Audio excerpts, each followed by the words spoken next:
ರಕ್ತವನ್ನು 4 ಭಾಗವಾಗಿ ವಿಲಂಘಿಸಿ ಅದು ರೆಡ್ ಬ್ಲಡ್ ಸೆಲ್ಸ್ ಮತ್ತು white blood cells, plasma, pellets ಇದು 4 ಬೇರೆ ಬೇರೆ ಮಾಡಿ ಇದು ದೀರ್ಘಕಾಲ ಇದರ ಬಳಕೆ ಮಾಡುವಂಥದ್ದಕ್ಕೆ ನಮಗೆ ಅವಕಾಶ ಇರೋದ್ರಿಂದ ಮೈಸೂರು ನಗರದಿಂದ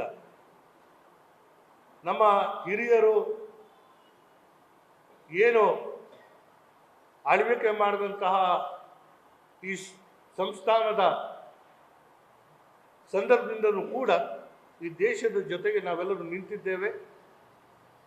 ಹಾಗಾಗಿ ಬಹುಶಃ ಇಡೀ ರಾಷ್ಟ್ರವ್ಯಾಪ್ತಿಯಲ್ಲಿ ಮೈಸೂರು ಮೊಟ್ಟ ಮೊದಲಾಗಿ ಇವತ್ತು ಈ ಕಾರ್ಯಕ್ಕೆ ನಾವು ಮುಂದಾಗಿದ್ದೇವೆ.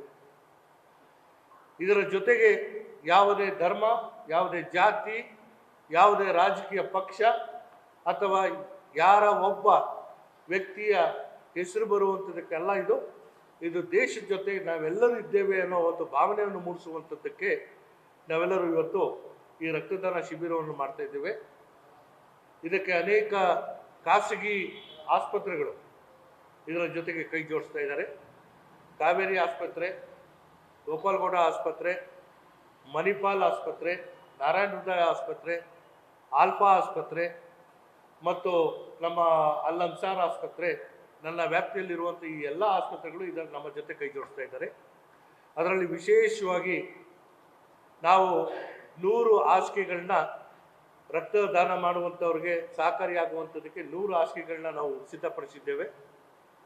ಇದರ ಜೊತೆಗೆ ಮಹಿಳೆಯರಿಗಾಗಿ ಒಂದು ತುರ್ತು ಚಿಕಿತ್ಸೆಗಾಗಿ ಒಂದು ವಾರ್ಡು ಮತ್ತು ಪುರುಷರಿಗಾಗಿ ಒಂದು ತುರ್ತು ಸೇವೆಗಾಗಿ ಒಂದು ವಾರ್ಡನ್ನು ಸಿದ್ಧ ಮಾಡಿಕೊಂಡಿದ್ದೇವೆ. ನಮ್ಮ ಸರ್ಕಾರಿ ವ್ಯವಸ್ಥೆಯಿಂದ ಸುಮಾರು 50 ಜನ ವೈದ್ಯಕೀಯ ಸಿಬ್ಬಂದಿಗಳು, 15 ಜನ ವೈದ್ಯರನ್ನ ಇವರು ನೇಮಿಸ್ತಾ ಇದ್ದಾರೆ. ಖಾಸಗಿ ವಲಯದಿಂದಲೂ ಕೂಡ ಅಷ್ಟೇ ಪ್ರಮಾಣದ ವೈದ್ಯರು ಮತ್ತು ವೈದ್ಯಕೀಯ ಸಿಬ್ಬಂದಿ ಇದರ ಜೊತೆಗೆ ಕೈ ಜೋಡಿಸಿ ಕೆಲಸ ಮಾಡ್ತಾ ಇದ್ದೀವಿ. ಇದು ಒಂದು ಬಹುತಾಗಿ ಪ್ರತಿಯೊಬ್ಬ ತಮಗೆ ದೇಶ ಕೊಟ್ಟಿರುವಂತಹ ಎಲ್ಲ ಸೌಕರ್ಯಗಳನ್ನ ಮರಳಿ ದೇಶದ ಜೊತೆಗೆ ನಿಲ್ಲಬೇಕಾಗಿರುವಂಥದ್ದು ನಾವು. ಹೀಗಾಗಿ ಪ್ರತಿಯೊಬ್ಬರಿಗೂ ಮಾಧ್ಯಮದ ಮೂಲಕ ಆಹ್ವಾನವನ್ನು ನೀಡಿ ಬಯಸ್ತೇನೆ. ನಾನು ಈ ಕಾರ್ಯಕ್ರಮವನ್ನು ಅತ್ಯಂತ ಹೆಚ್ಚಿನ ರೀತಿಯಲ್ಲಿ ಬೆಂಬಲಿಸಿ ತಮ್ಮೆಲ್ಲರ ಸಹಕಾರ ಕೋರಕ್ಕೆ ನಾವು ಇವತ್ತು ಬಂದಿದ್ದೇವೆ. ಇದರಿಂದ ಈ ದೇಶದ ಯೋಧರಿಗೆ ಒಂದು ಸ್ಪಷ್ಟವಾದಂಥ ಸಂದೇಶ, ಎಲ್ಲರ ರಕ್ತ ಒಂದೇ. ಈ ರಕ್ತದಿಂದ ಪ್ರತಿಯೊಂದು ಹನಿ ನಮ್ಮ ಯೋಧರಿಗೆ ಜೀವ ಕೊಡುವಂಥದ್ದಕ್ಕೆ, ಶಕ್ತಿ ಕೊಡುವಂಥದ್ದಕ್ಕೆ ನಾವು ಬಳಕೆ ಮಾಡ್ಕೋತೇವೆ. ನಾವೆಲ್ಲರೂ ಭಾರತೀಯರು ಈ ದೇಶ ಕಾಯ್ಕೊಳ್ಳುವಂತಹ ಆ ಜವಾಬ್ದಾರಿ ನಮಗೆ ಸೇನೆ ಮೂಲಕ ಆಗದೇ ಇದ್ರೂ ಕೂಡ ನಮ್ಮ ಈ ಅಳಿಲು ಸೇವೆಯನ್ನು ದೇಶದ ಯೋಧರಿಗೆ ಅರ್ಪಣೆ ಮಾಡುವಂಥದ್ದಕ್ಕೆ ನಾವೆಲ್ಲರೂ ಸೇರಿ ಮುಂದಾಗ್ತಾ ಇದ್ದೇವೆ. ಈ ಕಾರ್ಯಕ್ರಮಕ್ಕೆ ತಮ್ಮ ಮೂಲಕ ಹೆಚ್ಚಿನ ಬೆಂಬಲವನ್ನು ನಾನು ಬಯಸುತ್ತೇನೆ. ನಾವು ಈಗ ಪೂರ್ವಭಾವಿಯಾಗಿ ಚರ್ಚೆ ಮಾಡಿರುವಂತಹ ರೀತಿಯಲ್ಲಿ 1,000 ಯೂನಿಟ್ ರಕ್ತವನ್ನು ನಾವು ಸಂಗ್ರಹಿಸಬೇಕು ಅನ್ನೋದಿದೆ.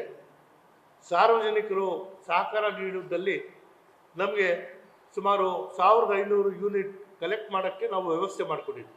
ಅಷ್ಟು ಕಿಟ್ಗಳನ್ನ ನಾವು ಇಟ್ಕೊಂಡಿದ್ದೀವಿ. ಅದಕ್ಕಿಂತ ಜಾಸ್ತಿ ಆದರೆ ಕಷ್ಟ ಸಾಧ್ಯ ಆಗುತ್ತೆ. ಆದರೆ 1000 ನಾವು ಕಲೆಕ್ಟ್ ಮಾಡಬೇಕು ಅನ್ನೋ ಒಂದು ಹಂಬಲವನ್ನು ನಾವು ಇಟ್ಕೊಂಡಿದ್ದೀವಿ. ನೋಡಿ, ಇವತ್ತು ಹಿಂದೆ ಬ್ಲಡ್ ಬ್ಯಾಂಕ್ ಮಾಡುವಂಥ ವ್ಯವಸ್ಥೆ ಆ ರಾಜ್ಯಗಳಿಗಿತ್ತು. ಈಗ ಕೇಂದ್ರ ಸರ್ಕಾರದ ಸ್ಪಷ್ಟವಾದಂತಹ ಕಾನೂನು ಬಂದಿದೆ. ಅದು ಬಂದಿರೋ ಹಿನ್ನೆಲೆಯಲ್ಲಿ ಯಾರೇ ರಕ್ತದಾನ ಶಿಬಿರಗಳು ಮಾಡಲಿ, ಅದು ಯಾವುದೇ ಬ್ಲಡ್ ಬ್ಯಾಂಕ್ ನೋಂದಾಯಿತ ಬ್ಲಡ್ ಬ್ಯಾಂಕ್ ಇದ್ದಲ್ಲಿ 25% ನೇರವಾಗಿ ಸರ್ಕಾರದ ಆಸ್ಪತ್ರೆಗಳಿಗೆ ಹೊರಟೋಗುತ್ತೆ. 75% ಏನಿದೆ ಅದನ್ನು ಬೇರ್ಗಡೆ ಮಾಡಿಸಿ white blood cell, red blood cell, ಪೆಲೆಟ್ಸು ಮತ್ತು ಪ್ಲಾಸ್ಮಾ ಇದು ಯಾವ್ಯಾವ ರೋಗಿಗಳಿಗೆ ಬೇಕಾಗುತ್ತೆ ಎಗೇನ್ಸ್ಟ್ ನಿಮ್ಮ ಡೋನರ್ಸು ಅದನ್ನು ಸರಬರಾಜು ಮಾಡುವಂಥ ಕೆಲಸ ಮಾಡ್ತಾರೆ. ನಾವು ಈಗಾಗಲೇ ಸೇನಾದ ಮುಖ್ಯಸ್ಥರಿಗೆ ನಮ್ಮ ಸೈನಿಕ್ ವೆಲ್ಫೇರ್ ಬೋರ್ಡಿಂದ ನಾವು ಸಂದೇಶವನ್ನು ಕೊಟ್ಟಿದ್ದೇವೆ. ಅವರು ಯಾರು ಮಾಡ್ತಾ ಇದ್ದಾರೆ ಅವರ ಎಲ್ಲ ಡೀಟೇಲ್ಸನ್ನು ಪಡ್ಕೊಂಡಿದ್ದಾರೆ. ಇಲ್ಲಿ ಯಾವ ಸಂದರ್ಭದಲ್ಲಿ ಅವ್ರಿಗೆ ಬೇಕಾಗುತ್ತೆ ಅವರು ಅದನ್ನು ಕಲೆಕ್ಟ್ ಮಾಡ್ಕೊಳ್ಳುವಂಥ ಕೆಲಸಕ್ಕೆ ಮುಂದಾಗ್ತಾರೆ.